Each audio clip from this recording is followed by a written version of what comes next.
Hello students, welcome to all CBTs. My name is Simeon Emmanuel, and today we'll be treating 40 likely WAEC Civic Education questions. Sit back and enjoy this class.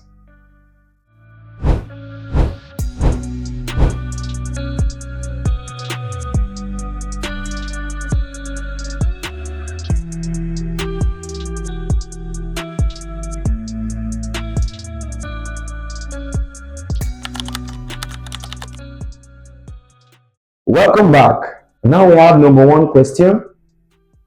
Who among the following could be described as the founding father of Nigeria nationalism? We have four options here. We have Nnamdi Azikiwe, Herbert Macaulay, Ahmadu Bello, and Obafemi Awolowo. Of course, we know the answer will be what? Herbert Macaulay, because he's the father of Nigerian nationalism. He was the one that fought for the unity of Nigerians. Well, we go to number two questions. Number two question. Rule of law. What does rule of law means? A. Supremacy of the law. B. Corporate responsibility. C. Peace, order, and stability. And D. We have obedience to any authority. Of course, we know that the answer will be A. Why? Rule of law simply means supremacy of the law. What does this mean? It means that the law is above everyone or every citizen in a country. Here is our number three question. A major characteristics of civil society is A. The desire to win election. B. Corporate responsibility. C. Social responsibility. And D. Political gerrymandering. And of course, the answer will be what? C. Social responsibility.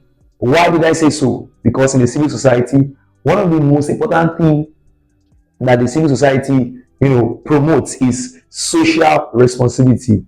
Social responsibility. Here is our number four question. The marked pedestrian.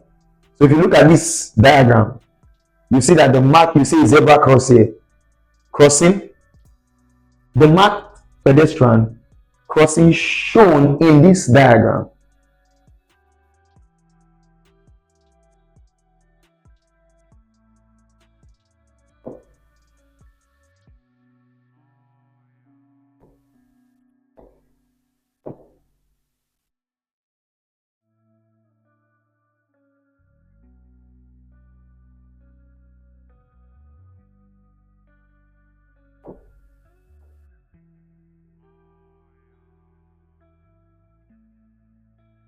All right. We have four options here for this number four question. We have the neon sign crossing. We have the amber crossing. C, we have the cobra crossing. And D, we have the zebra crossing. All right. And the answer will be what? The zebra crossing. And so you see the line here. You see it here. The zebra crossing. That's the answer. D. Let's go to the fifth question.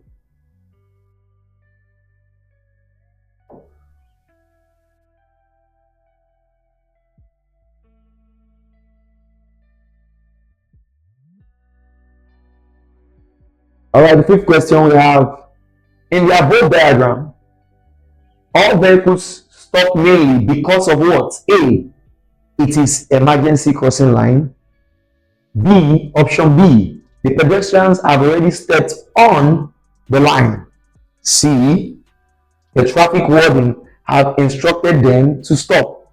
And D, the traffic lights are shown green. And if you look at the diagram, you'll notice that the pedestrians have already stepped on what? The zebra crossing line.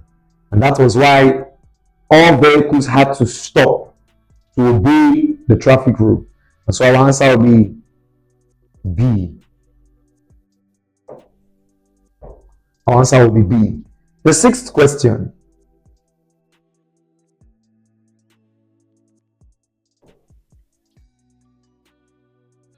Here's the sixth question. Citizenship status is acquired through the following. Get the cheapest science materials from allschoollabs.com. Is acquired through the following. A. Births, indigenization, colonization, and referendum. B. Association, convention, naturalization, and incorporation. C. Births, honorary, naturalization, and registration. And D. Registration, interrelationship, integration, and declaration. Of course, we know that A will not be the answer, B will not be the answer, C will be the answer. Why? Because a citizen is first a citizen in a country by birth, by honorary, and by naturalization, and also by registration. And so our answer will be C. We'll go to the seventh question. Human rights are basic natural rights which people enjoy primarily because A. Because they are what? A. Members of a political party. B. International citizens. D. Members of a community. And that's C. Members of a community, sorry. D. Human beings. Of course, we know we are talking about human rights.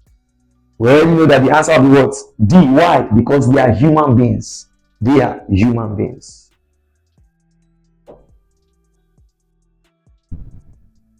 The eighth question.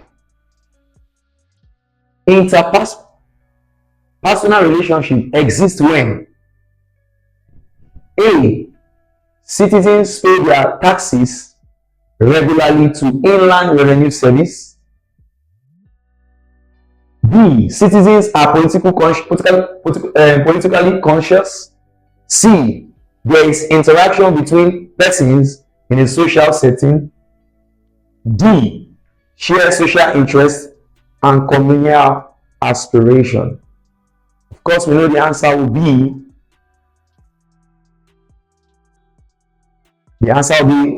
C. They interact between persons in a social setting.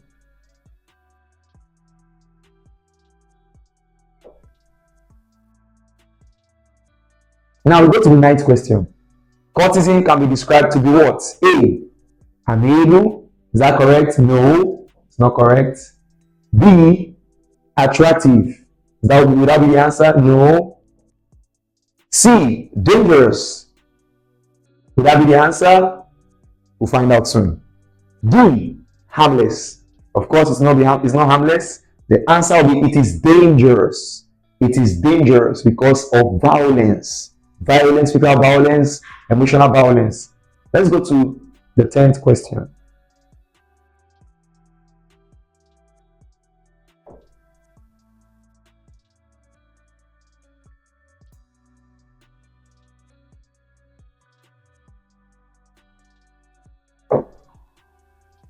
News rival court group kills 10 on campus.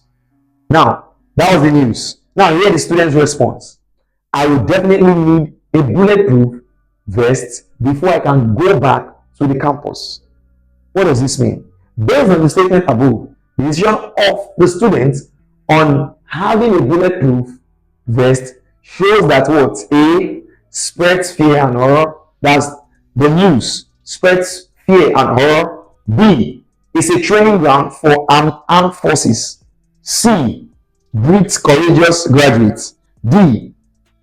Propagates self-reliance. And our answer will be A. Why? The news spreads fear and horror. The news spreads fear and horror. Let's go to the 11th question. The 11th question here says, news. Rival court group kills 10 on campus. Students, I will definitely need a bulletproof vest before I go back to campus. What does this mean? It could be inferred from the statement above that cultism in schools could lead to what? A. sudden prosperity? Of course not. B, uninterrupted academic calendar? Of course not. C, popularly on campus? That will also be the answer. And D, untimely deaths. Of course, if you look at the news, rival court group kills 10 on campus. That simply means talking about death. So there will be untimely death. So our answer is D. We go to the 12th question. Victims of human trafficking are always compelled to engage in A, lucrative employment. Take it of the word again. Victims of human Run quick tests and analysis. Visit analysis.africa. in the following: A, lucrative unemployment; B, visiting tourist sites; C, part-time studies; D, forced labor. If you look at the word with victims of human trafficking are always compelled to engage in what? Forced labor, meaning they are compelled to do what they don't really want to do, what is against their will, their wish. And so our answer will be D. Well, students, I believe you are enjoying this session. So let's continue. Number 13. The 13th question here is: one habit which people living with HIV/AIDS must avoid to remain healthy and productive is the following. A, regular contact with healthy people. Would that be the answer? Can we guess? Would that be the answer? Let's continue. Self-pity and self-medication. C, participation in profitable ventures. D, pursuit of academic studies. Again, take note of the statement. The number 13 question again. One habit which people living with HIV/AIDS must avoid to remain healthy and productive is A, regular contact with healthy people. Would that be the answer? What must they avoid? The answer is B. They must avoid self-pity and self-medication because it can affect their self-esteem, and self-medication can affect their health because they are not medically professionals. They are not medical professionals, so they will not know the right drug to take to keep them healthy. Let's go to the 14th questions. The 14th question here we have: youth empowerment is best described as dash. A, training given to individuals for acquiring means of livelihood. B, practice of engaging in prospective career. C, provision of subsidized meals to the citizens by government. D, mobilization of citizens for political rally. Look at the statement again: youth empowerment. It means to be empowered. And how can you be empowered? You'll be trained. And so our answer will be A, training given to individuals for acquiring means of livelihood. So our answer is A. Let's go to the 15 questions. So the 15th question here we have: the National Assembly, presidency, and courts which are interrelated and interdependent. Statement of the word interrelated. That's talking about relationship with one another. How do they relate? Interdependent. They can stand on their own. In our democracy, constitute the what? A, tiers of government. B, types of democracy. C, forms of government. And D, arms of government. Of course, we know the answer. If you look at it here, we have National Assembly that talks about the legislative arm of the government. The presidency talks about the executive arm of the government. And the courts here talks about what? The judiciary arm of government. So our answer will be what? D, arms of government. Let's continue. I believe you are enjoying yourself and you are learning a lot. The number 16th question: a system of government that listens to public opinion and tolerates opposition is A, dictatorial regime. B, capitalist regime. C, democratic regime. And D, socialist regime. Of course, we know that it will not be what? A. Why? It's talking about dictatorship. In a democracy, there's nothing like dictatorship. There's nothing like dictating what people must do. In democracy, we know that people are given the privilege and right to air out their public opinion, their interests, their desires, and also they are free to oppose what they believe is against the rules and regulation of their country. And so our answer will be what? Our answer will be what? Our answer would be C, democratic regime. All right, let's go to number 17th question. A situation where most citizens fail to vote in an election could be described as what? A, socialization. B, culture. C, apathy. D, legitimacy. We already know that the answer will not be socialization, because the goal here is talking about election. So it's not socialization. 2, it will not be culture. Culture talks about the way of life of a people. C, apathy. And D, legitimacy. Legitimacy talks about when citizens of the country give rights to their representative to lead them. Of course, we know our answer will be what? C, apathy. Apathy talks about lack of interest to participate in political activities in a country. Number 18. The division of Nigeria into various constituencies, with each electing a person to represent it in the National Assembly, is a demonstration of what? 1, checks and balances. B, popular participation. C, political rivalry among the constituents. And D, drive towards succession. Look at the question again carefully. That is the same when you're answering question in the exam.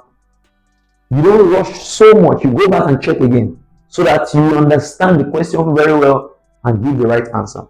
Let's look at the question again carefully.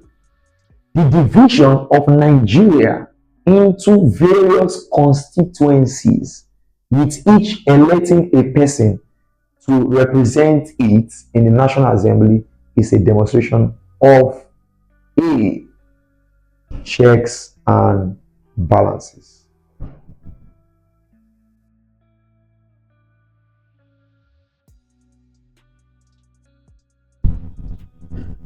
400,000 cheap medicines, cosmetics, and analytical supplies. Everything in one big place. allschoollabs.com. The division of Nigeria into various constituencies, with which each electing a person to represent it in the National Assembly, is a demonstration of, the correct answer is B, popular participation. Popular participation. Let's go to number 18. In Nigeria, public servants are expected to be dash. A, non-partisan. B, political. C, ambitious. And D, apolitical. Our answer will be non-partisan, because a non-partisan is someone who does not participate in one political party. Is free to air out his opinion as a public servant. Number 20. The 20th question here we have: the principle that public servants cannot be held responsible for their official action denotes. Let me read the question again. The principle that public servants cannot be held responsible for their official actions denotes A, impartiality. B, accountability. C, anonymity. D, neutrality. And our answer is what? Anonymity. Hi, I'm sure you enjoyed the video you just watched. To see more content as that, preparing you for your upcoming exam, make sure to smash the subscribe button and turn on notification. Also, remember that you can use the comment section to send us your questions or your inquiries, and we are happy to take them. I'll see you in the next video. Bye.